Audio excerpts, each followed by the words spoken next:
Hello friends, welcome to my channel. இது உங்கள் மீனாவின் செட்டிநாடு சமையலறை. ஆஃப்டர் லாங் டைம் நம்ம சேனலில் வந்து ஒரு லாங் டைம் சொல்ல முடியாது, லாங் இயர்ஸ் கூட ஆயிடுச்சு. நம்ம சேனலில் ஒரு vlog போஸ்ட் பண்ணி தமிழில் பார்த்ததுமே உங்களுக்கு தெரிஞ்சிருக்கும். இப்போ நான் ரீசெண்ட் டைமில் 26 அதாவது 25 மார்னிங் வந்து நான் ஊருக்கு போயிருந்தேன். ஸோ நான் குலதெய்வம் கோயிலில் சாமி கும்பிட்றதுக்காக 25 மார்னிங் ஒரு 4 மணி இருக்கும்னு நினைக்கிறேன். அந்த டைமுக்கு நான் சென்னையிலேருந்து கிளம்புனேன். காரில் தான் போனோம். ஸோ 4 மணிக்கு கிளம்பும்போது செம்ம குளிராக இருந்தது. பனி வந்து பார்த்திங்கன்னா ஏதோ ஊட்டி கொடைக்கானலில் இருக்க மாதிரி இருந்தது. அந்தளவுக்கு எதிரில் வர வண்டிலாம் தெரியாத அளவுக்கு அவ்வளோ பனி இருந்தது. அப்படியே கொஞ்சம் ஒரு 6 மணி போலலாம் இறங்கி டீ குடிச்சிட்டு அப்படியே கொஞ்சம் ரிலாக்ஸ்டாக போனோம். பட் இந்த டைம் காரில் போனது எனக்கு ஒரு டிஃப்ரெண்ட் எக்ஸ்பீரியன்ஸாக தான் இருந்தது. ஏன்னா இவ்வளோ வருஷமாக நாங்கள் ஊருக்கு போகும்போது ட்ரெயினில் இல்லை பஸ்ஸில் அந்த மாதிரி தான் போவோம். பட் காரில் போனது வந்து ரொம்ப ரொம்ப டிஃப்ரெண்ட்டான ஒரு எக்ஸ்பீரியன்ஸாக இருந்தது. ஸோ டிக்கெட் அண்ட் காஸ்ட் எல்லாமே வந்து பார்த்திங்கன்னா கம்பேரிவ்லி ஒரே மாதிரி தான் வந்தது. ஒரு 3 பேருக்கு இப்போ நம்ம ப்ரைவேட் பஸ்ஸில் போனோம்னா மினிமம் ஒரு 2500 3000 அந்த ரேஞ்சில் வரும். பட் அந்த காஸ்ட்டுக்கு நம்ம காரில் பெட்ரோல் போட்டாலே கரெக்டாக இருக்குது. இதில் என்ன ஒரு ஸ்பெஷாலிட்டி அப்படின்னு பார்த்தீங்கன்னா, நம்ம நினச்ச இடத்துல இறங்கிக்கிற மாதிரி இருக்குது. இப்போ நம்ம டீ குடிக்கணும் அப்படின்னா ஒரு இடத்துல இறங்கிக்கலாம், இல்லை ஏதாச்சும் நம்ம சாப்பிடணும் அப்படின்னா ஒரு இடத்துல இறங்கிக்கலாம். ஸோ அந்த மாதிரி தான் இருந்தது. ஸோ ஒரு மார்னிங் 4 மணிக்கு கிளம்புனோம். நியர்லி வந்து ஒரு 10 மணி ஆகிடுச்சு நாங்கள் திருச்சி ரீச் ஆகும்போது. ஸோ திருச்சி பைபாஸ்லேயே வந்து பார்வதி பவன் ஒரு ஹோட்டல் இருந்தது. அங்கேயே மார்னிங் பிரேக்ஃபாஸ்ட் முடிச்சுட்டு அப்படியே ஊருக்கு கிளம்பினோம். ரொம்ப நாள் ஆச்சு இந்த காவேரி ஆறுலாம் அதெல்லாம் பார்த்து. ஸோ அதெல்லாமே அப்படி பார்க்கும்போது ரொம்ப ஹாப்பியாக இருந்தது. நம்ம சிட்டிக்குள்ளேயே இருக்கும்போது அதை தாண்டி அப்புறமா ஊருக்கு போகும்போது ஒரு மைண்ட் ரொம்ப ஒரு டிஃப்ரெண்டான ஒரு ஃபீலிங் தான் இருக்குது. ஸோ புதுக்கோட்டைக்குள்ளே என்ட்ரானதுமே ஃபர்ஸ்ட்டு பார்க்குற ஒரு இடம்னு பார்த்திங்கன்னா இந்த இடம் தான். ரொம்ப ரொம்ப இந்த இடத்த பார்த்தாலே அது ஒரு வைப் வந்துடும், அந்த மாதிரி தான். ஸோ இது வந்து பார்த்திங்கன்னா புதுக்கோட்டை கலெக்டர் ஆஃபீஸ் நிறைய பேருக்கு தெரிஞ்சிருக்கும். ஸோ இந்த இடம் வந்தாலே நம்ம ஊருக்கு வரப்போகிறோம் அப்படின்ற மாதிரி தான் இருக்கும். ஸோ இது வந்து பார்த்திங்கன்னா ரொம்ப வருஷத்துக்கு ஒரு தடவை சாமி கும்பிடுறது. ஸோ அந்த ஒரு ரீசனுக்காக தான் நான் லாஸ்ட் டைம் வந்து எடுக்கலான்னு ட்ரை பண்ணேன் லாஸ்ட் இயர். பட் ஆனால் முடியல. பட் இந்த இயர் வந்து எடுத்துடலாம் அப்படின்றதுக்காக தான். ரொம்ப டீட்டெயில்டாக இருக்காது, ஏன்னா நம்ம சேனல் ரெகுலராக பார்க்குறவங்களுக்கு தெரிஞ்சிருக்கும். கடைக்கு போவோம் அந்த மாதிரி தான் இருக்கும். பட் இந்த மாதிரி ட்ராவல் விலாகோ இல்லை விலாக் வந்து அந்தளவுக்கு நம்ம போஸ்ட் பண்ணதில்லை. இதில் ஏதாச்சும் மிஸ்டேக்ஸ் இருந்தது அப்படின்னா சாரி. பட் ஃப்யூச்சரில் போக போக கண்டிப்பாக இதை வந்து உங்களுக்கு பிடிச்ச மாதிரி விலாக் எடுக்க நான் ட்ரை பண்ணுறேன். ஊருக்கு போயிட்டுருக்கும்போது வழியில் வந்து பார்த்திங்கன்னா நல்லா ஃப்ரெஷ்ஷாக செம்ம ஃப்ரெஷ்ஷாக இருந்தது. இந்த கொய்யாப்பழம், அப்புறமா இந்த மலை இழந்த பழம்னு சொல்லுவாங்கள்ல, அது எல்லாமே கூட வச்சுருந்தாங்க.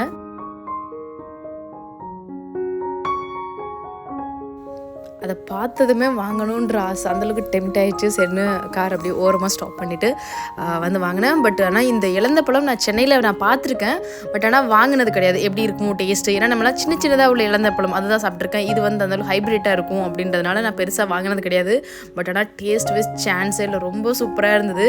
கொய்யாப்பழம் எனக்கு ரொம்ப பிடிக்கும், அதனால் ஆசைப்பட்டு வாங்கினேன். பட் ஆனால் இந்த கொய்யாப்பழம் ஏண்டா வாங்கினேன் அப்படின்ற மாதிரி ஆயிடுச்சு. ஃபுல்லாக ஹைப்ரிட் தான், அதில் எந்த டேஸ்ட்டுமே இல்லை. இதனால் அதில் வந்து அந்த மசாலா பொடி அதெல்லாமே தூவி கொடுத்தாங்க. அதை வச்சு அப்படியே ஒரு வெள்ளரிக்காய் கூட பரவாயில்ல அந்த மாதிரி இருந்தது. சரி வாங்கினதுக்காக என்ன பண்ணுறது, வேஸ்ட் பண்ணக்கூடாதுன்னு அப்படியே சாப்பிட்டு கிளம்பியாச்சு. ஸோ புதுக்கோட்டை டிஸ்ட்ரிக்ட் வந்து சுற்றியுமே பார்த்திங்கன்னா இந்த மாதிரி ஆரஸ்வதி மரம், அதாவது யூக்லிப்டஸ் ட்ரீன்னு சொல்லுவாங்களா, அதுதான் மேக்ஸிமம் இருக்கும். ஸோ நான் போகிற வழியில் அதெல்லாமே பார்த்துட்டு போனேன். நிறைய பேர் வந்து வேலை பார்த்துட்டு இருந்தாங்க. அப்புறம் ரோட்டு ஓரத்தில் இருக்க கடை அதெல்லாமே வந்து பார்க்கும்போது ஒரு டிஃப்ரெண்டான ஒரு ஃபீல் இருக்கும். கண்டிப்பாக நம்ம என்ன தான் பெரிய பெரிய ஷாப்பிங் மால், பெரிய பெரிய கடையில் போய் திங்ஸ்லாம் வாங்கினாலும் இந்த மாதிரி சின்ன சின்ன இடத்துல பார்த்து, அதுவும் நம்ம ஊருக்கு போகும்போது வாங்கும்போது இருக்க ஃபீலிங்கே வந்து வேறு மாதிரி தான் இருந்தது. ஸோ இதெல்லாம் வந்து ரொம்ப வருஷத்துக்கு அப்புறம் இப்போ தான் நான் அதெல்லாம் வந்து என்ஜாய் பண்ணுறேன். இந்த மாதிரி ஊருக்கு போகிறது, இந்த மாதிரி திங்ஸ்லாம் வாங்குறது அந்த மாதிரி. ஸோ அப்படியே கொஞ்சம் கொஞ்சமாக அப்படியே அறந்தாங்கிக்குள்ளே வந்து என்ட்ரன்ஸ் ஆயாச்சு.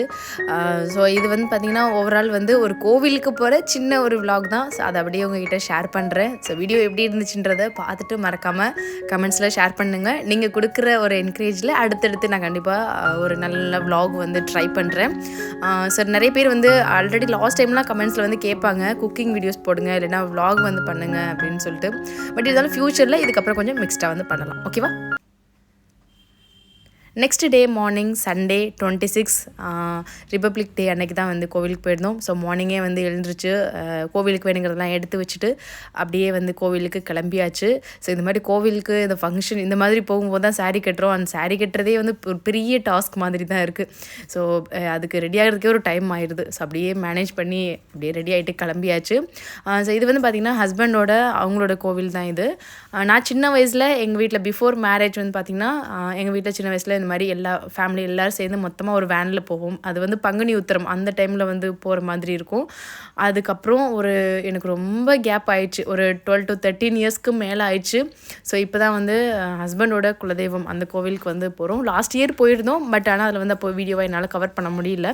ஸோ இது வந்து பார்த்திங்கன்னா காரைக்குடி போகிற ரூட்டில் புதுவயல்னு ஒரு ஊர் இருக்கும். அங்கே தான் வந்து கண்டனூர் புதுவயல்னு சொல்லுவாங்க. அங்கே தான் இந்த குலதெய்வம் கோயில் இருக்குது. ஸோ இது வந்து பார்த்திங்கன்னா காளியம்மன் கருவேப்பிலை காளி அப்படின்னு சொல்லுவாங்க. ஃபுல்லாக வந்து கோவிலே இருக்காது, ஒரு மரம் தான் இருக்கும். மரத்துக்கு முன்னாடி வந்து இதில் வந்து ஃபுல்லி வந்து கோவில் ஒரு டென்ட்டு மாதிரி வளையல்லையே தான் இருக்கும். அந்த டென்ட்டு வந்து ஃபுல்லாக வளையல்லே வந்து ரெடி பண்ணியிருப்பாங்க. ஒரு கூடாரம் மாதிரியே இருக்கும். இங்கே கோவில் இல்லை எந்த வித சுவர் அதெல்லாம் எதுவுமே இருக்காது. ஃபுல்லாக ஓப்பன் ஸ்பேஸில் வந்து அந்த மரங்களே வந்து அழகாக வந்து ஒரு கூடாரம் மாதிரி இருக்கும். ஸோ எல்லா ஒரு பக்கம் வந்து வளையல் அதை வந்து கோர்த்து மாலையாக ரெடி பண்ணிட்டு இருக்காங்க. இப்போ நீங்கள் பார்த்துட்ருக்கீங்களா, இது எல்லாமே வந்து கோவிலுக்கு வர்றவங்க எல்லாரும் வேண்டுதல் வச்சுட்டு வளையல் வாங்கிட்டு வந்து இந்த மாதிரி மாலையாக தான் கட்டுவாங்க. ஸோ இதையே வந்து டென்ட் மாதிரி இருந்துச்சு. நான் அடுத்தடுத்து ஏதாச்சும் ஷார்ட்ஸில் வந்து கண்டிப்பாக அந்த கிளிப்ஸ் இருந்தது அப்படின்னா ஆட் பண்ணுறேன். ஸோ ஓவராலாக வந்து எல்லா பூஜைக்கு ரெடி பண்ணிவிட்டு அப்படியே எல்லோரும் உட்காந்துருக்காங்க. நான் ஒரு பக்கம் விளக்கு ஏற்றி வச்சுட்டு அப்படியே சாமி கும்பிட்றதுக்கெல்லாம் ரெடி ஆகிட்டு உட்காந்துருக்கோம். ஸோ இங்கே சாமி கும்பிட்டு முடிச்சதுக்கப்புறமா இன்னொரு கோவிலுக்கு போகணும். ஸோ அங்கே போயிட்டுமே சாமி கும்பிடணும். பூசாரி நல்லா ஒரு பெரிய பட்டையாக வந்து போட்டு விட்டார். சரி ஓகே, கோவிலில் வச்சது தானே அப்படியே இருக்கட்டும் அப்படின்னு விட்டாச்சு. ஸோ அங்கே சாமி கும்பிட்டு முடிச்சதுக்கப்புறமா அடுத்ததாக இன்னொரு கோவில், அங்கேருந்து ஒரு 1/2 கிலோமீட்டர் கூட வராது, அடுத்ததாக இந்த கோவில். மொத்தமாக 3 கோவிலுக்கு இன்றைக்கி போகணும். இது வந்து செகண்ட் கோவில். ஸோ அங்கே வந்ததுக்கப்புறம் எங்களுக்கு முன்னாடியே வந்து ரிலேட்டிவ்ஸ்லாம் வந்து அந்த கோவிலுக்கு வந்துட்டு அங்கே வந்து பொங்கல் வைக்கிறதுக்கு எல்லாம் ரெடி பண்ணிட்டாங்க.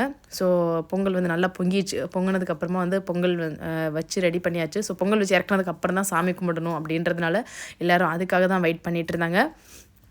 அப்படியே எல்லோரும் கொஞ்சம் கொஞ்சமாக எல்லோரும் அரிசி அள்ளி போட்டதுக்கப்புறமா நம்மளும் போய் அரிசி அள்ளி போடுவோம் அப்படின்னு என்னை கூப்பிட்டாங்க.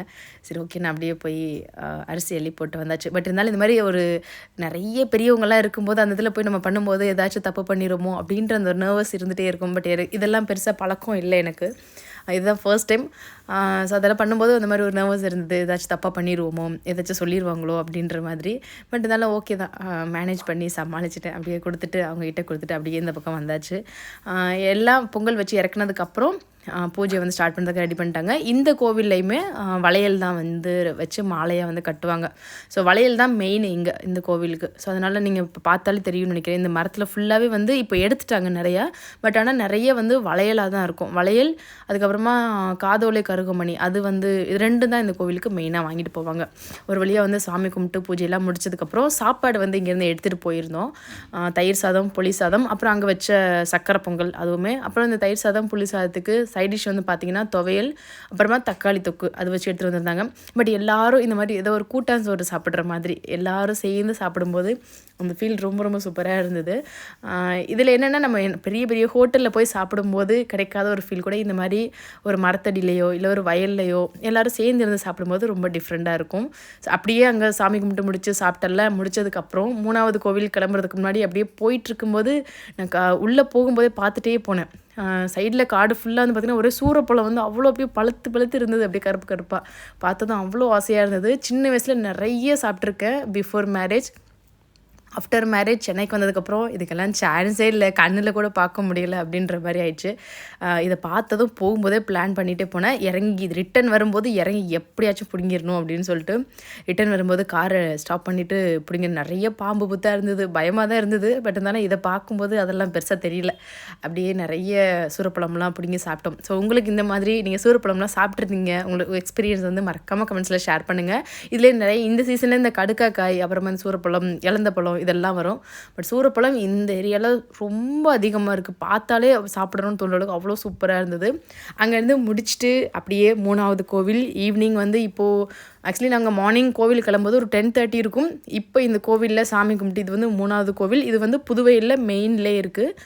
அங்கே சாமி கும்பிட்டு முடிக்கும்போது நியர்லி ஒரு 7 o'clock ஆயிடுச்சு. அப்படியே முடிச்சுட்டு அங்கே பிரசாதம்லாம் சாப்பிட்டுட்டு ஒரு 8 o'clock போல் வீட்டுக்கு ரிட்டன் ஆயாச்சு. நெக்ஸ்ட் டே என்ன, திங்கட்கிழமை 27 சென்னைக்கு ரிட்டன் ஆகணும். மார்னிங் கிளம்பும்போதே இந்த வளையல் அப்புறமா கிளிப்பு அதெல்லாம் விற்கிற ஒரு அக்கா வந்தாங்க. நம்ம என்ன தான் பெரிய பெரிய கடையில் போய் வாங்கினாலும், பெரிய பெரிய ஷாப்பிங் மாலில் போய் வாங்கினாலும், ஆன்லைனில் ஆர்டர் பண்ணாலும், இவங்கக்கிட்ட இந்த மாதிரி நம்ம ஊர் பக்கம் எடுத்துகிட்டு வரவங்கக்கிட்ட வாங்கும்போது வர ஃபீலிங்கே வேறு லெவல் தாங்க. ஸோ அப்படியே அதெல்லாம் வாங்கிக்கிட்டு சென்னைக்கு ரிட்டன் ஆகும்போது போகும்போதே ஒரு ஃபார்மிங் இந்த கார்டன் வந்து பார்த்துட்டு போயிருந்தேன். நான் சென்னையில் இந்த பேப்பர் ஃப்ளவர் அந்த ஒரு பாட் கேட்டேன். 600 ருபீஸ் கிட்ட சொன்னாங்க. பட் இங்கே வந்து கேட்டப்போ இந்த ஒரு பாட் வந்து பார்த்தீங்கன்னா 100 ருபீஸ் சொன்னாங்க. சரி அப்படியே கொஞ்சம் பிளான்ஸ் எல்லாமே வாங்கிட்டு ரிட்டன் ஆயாச்சு. புதுக்கோட்டை வரும்போது எனக்கு ரொம்ப ஒரு மறக்க முடியாத ஒரு இடம் அப்படின்னு பார்த்தீங்கன்னா இந்த மகாராஜா பேக்கரி தான். என்னோடய பர்சனலாக ரொம்ப ரொம்ப ஒரு சென்டிமெண்ட்டில் ஒரு அட்டாச்சான ஒரு இடம். எனக்கு இங்கே இருக்க ஸ்நாக்ஸில் வந்து பார்த்திங்கன்னா புட்டிங் கேக்னு ஒன்று இருக்கும். அது ரொம்ப ரொம்ப ரொம்ப பிடிக்கும். ஏன்னா எங்கள் அப்பா நான் பிஃபோர் மேரேஜ்னு பார்த்திங்கன்னா நான் சின்ன வயசில் இருக்கும்போதுலேருந்தே எங்கள் அப்பா வந்து இங்கேருந்து ஒரு நாளைக்கு ஒரு மினிமம் ஒரு 2 பீஸ் ஆச்சும் வாங்கிட்டு வந்துடுவாங்க டெய்லி புதுக்கோட்டைக்கு வரும்போது. ஸோ அந்த மாதிரி ரொம்ப ஒரு எமோஷ்னலாக அட்டாச்சான ஒரு இடம். ஸோ அங்கே வந்து விடலாமா? ஸோ அதை வந்துட்டு நானும் அந்த புட்டிங் கேக் அப்புறம் ஸ்நாக்ஸ் அதெல்லாமே வாங்கிக்கிட்டு ரிட்டன் வரும்போது நியர்லி ஒரு 2 o'clock இருக்கும். ஸோ டேயில் தான் வந்து கிளம்பணும், நைட் ட்ராவல் வேண்டாம் அப்படின்றதுனால ஒரு 2 மணி போல் அதே பாரதி பவனில் வந்து சாப்பிட்டுட்டு அப்படியே சென்னைக்கு கிளம்பியாச்சு. ஐ ஹோப் இந்த வீடியோ உங்களுக்கு பிடிச்சிருக்கும்னு நினைக்கிறேன். வீடியோ பிடிச்சிருந்துச்சுன்னா மறக்காமல் கமெண்ட்ஸில் ஷேர் பண்ணுங்கள். அடுத்தடுத்த வீடியோவில் உங்களுக்கு பிடிச்ச மாதிரி சூப்பரான vlogலாம் க்ரியேட் பண்ணுறேன். தேங்க்ஸ் ஃபார் வாட்சிங்.